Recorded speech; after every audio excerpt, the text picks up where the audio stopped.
For those of you that don't know or might not be familiar with, DCTF names their own 5-star recruits of each class, and we only do 5. So our very own director of recruiting, Gregory Powers. Do they call him Gregory? I call him Grev. But I can call him Grevery. Grevery. I like it.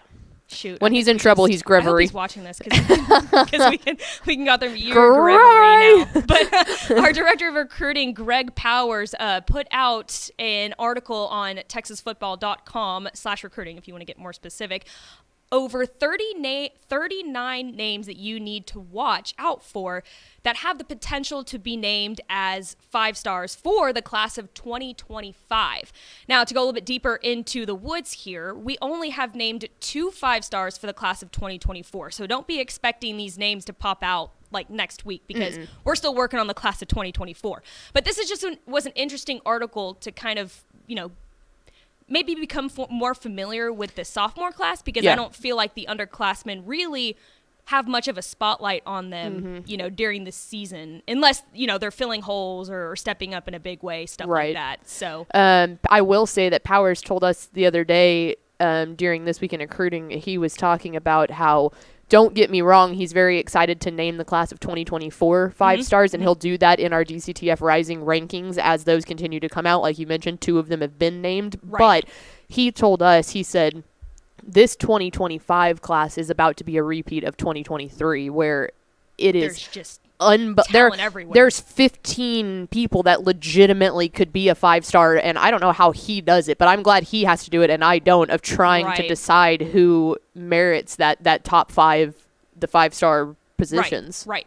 Well, and like we mentioned earlier, we're only going to talk about 3 of these potential 5 stars today because there's 39 names on the list. I mean, even picking 3 out of these 39 to go in depth about, I was like, how am I supposed to? I mean, there's so many. I was saying, and to be clear, like the ones that you picked were the ones that you watched film over and were most interested in from your perspective. Like the 3 that we're about to talk about are not the leaders in the clubhouse by any stretch. They're all in on that mix. There's 39 of them that are in on the mix for being a 5-star. Right. But these were the ones that you liked the most. I was going to say, don't think this is any kind of insight to who's going to be named a 5-star for the class of 2025. because we are not Grev. We are not Grev. We don't have the ability to be Grev. No, I would love to be Grev. A machine as well. Yeah, me too. But no, these are just 3 names that I picked out from the list that I thought that I watched their tape over and could talk a little bit about. So, with that being said, let's go ahead and get started with the first athlete on this list. It's Humble Atascocita athlete Tori Blaylock. He's listed as an athlete, an all-purpose back who is already rated as an elite level prospect only as a sophomore.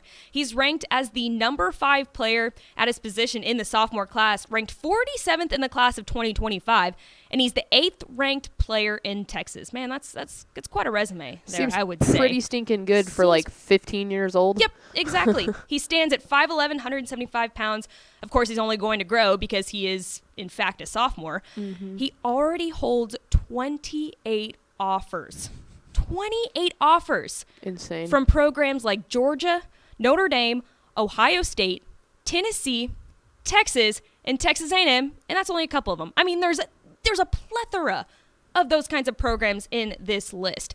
And man, if you just look at his tape right there, he's just got the speed to be one of those breakout players, and he's got good vision when it comes to spotting holes in the lines, and he's just a tough, hard-nosed running back. I mean, he can play anywhere in that backfield, and he's just a lightning bolt. I mean, he's incredible. Look at him right there. Yeah, watching this, you hit the nail on the head when you talked about the vision, because especially for being this young, it's one thing to have that explosive power behind the line of scrimmage. It's another thing to be able to break free, and you notice he really elongates his strides the further he gets away and distances himself. Right. But I think a sophomore playing against the level of teams that he's playing at this point, I mean, Atascocita does not have an easy schedule by any stretch of the means. For him to have that good of vision is exactly why he has 28 offers, you said? Right, yeah.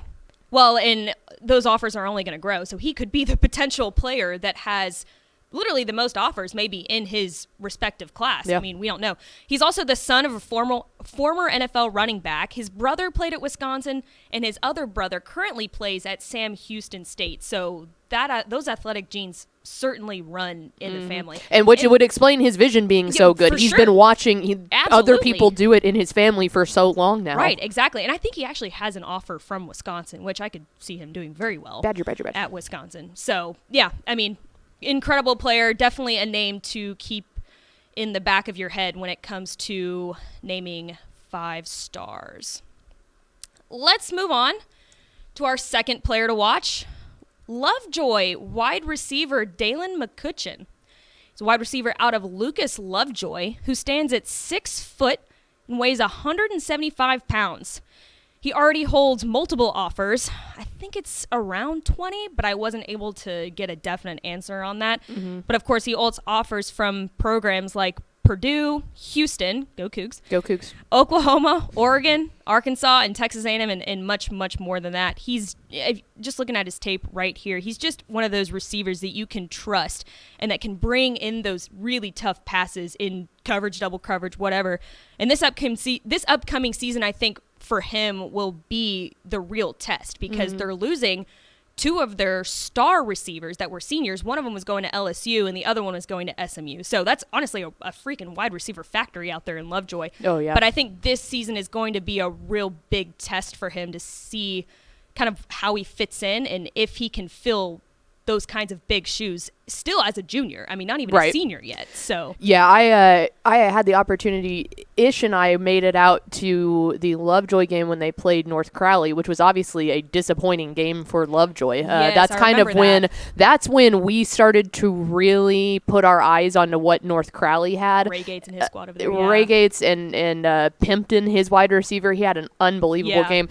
But that all being said, what we were looking for the most in that game heading into it was that core of wide receivers, because like you mentioned, it has turned into wide receiver heaven out there for quite a few years now. Obviously, it wasn't the best game to watch for the wide receiving core out there, but what I will say is I do remember standing on the sideline and Dalen made an unbelievable catch, and I looked down at Ish and I was like, hang on, that's not like the big 2. I was like, is that the third guy? Because I knew there were 3 of them, and he was like, yeah, that's the sophomore. And you could tell that as good as all the other receivers were, he had something special really starting to brew there. Yeah, he's got a high vertical too. He can pull good hands, like really good hands. He's got great hands too. And I think Powers recently visited Lovejoy a couple of weeks ago and got to talk to head coach Chris Ross over there. And I think one of the highlights from that interview was that Chris Ross was like, man, we're bringing back a ton of talent. So definitely some cool receivers to watch out for there, but definitely keep your eye on Dalen McCutcheon, Lovejoy wide receiver for the class of 2025. All right, and let's round it all out. I love this. I'm so excited about this. Yeah. We've had our eye on this kid for literally ever. That's Tyler Chapel Hill athlete Demetrius Brisbane Jr.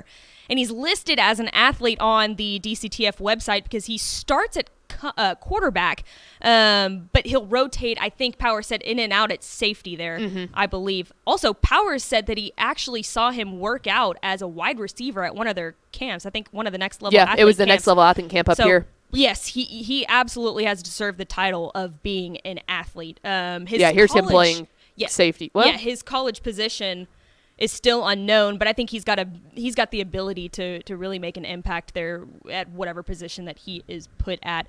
He's 6'1", 175 pounds, and holds offers from schools like LSU, Michigan, Kansas State, Texas Tech, UTSA, and Baylor. And he's listed as a dual threat quarterback, as you can see there, who can just give defenses a tough time defending the run and defending the pass game as well.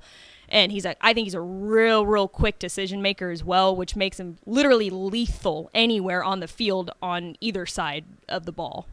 Yeah, I remember watching when Chapel Hill played Kilgore in the playoffs, and we had that game on Texan Live. It was their second game. They played back-to-back weeks because they finished, if you remember, they finished week 11 in district with them, and then they turned around, or maybe it was 2 weeks apart. It was 2 weeks apart. Because I think they played an area. Yeah. Maybe. Yes, you're right. Something. You're right. It's something along those lines. It was either the week after or the week, 2 weeks after. Yes. But he just started turning it on that game. And Yeah.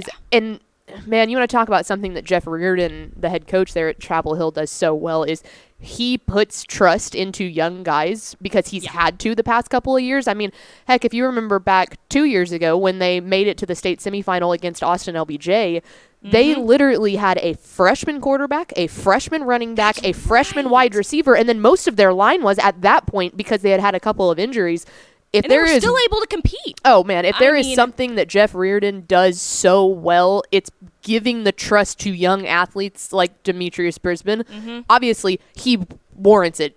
Reardon would be dumb not to let this kid be on the field, but I think that the coach continuously showing how much they trust the young athletes like that goes a long way in confidence building. Absolutely. And I'm not quite sure on this, but I believe that there might be another guy from Chapel Hill on that list, which wouldn't surprise me. Not at all. Not at all. That's just it's a factory for dudes out there. So another name to keep your eye on for the class of 2025 and the potential 2025 5-star watch list. So like we said, only named 3 here because that's really only how I wish we had all day to name all 35 and talk about all 39 of them. Running back Ricky Stewart. That's the other one from Chapel Hill. Yeah, that's right. Who is unbelievable. Beast. So That's a big boy. It's a factory out there. Seriously is. But if you want to go more in depth on this and read all 39 names, you can check out Greg Powers' article on texasfootball.com/recruiting. Shout out Powers. Shout out always Powers. Thanks so much for watching that video. If you would like more and to be notified when they come out, go ahead and click that subscribe button right down there. You can also watch Texas Football Today every day live at noon on texasfootball.com, Facebook, Twitch, and right here on YouTube. For more of the best coverage of Texas football in the Lone Star State, go to texasfootball.com/subscribe.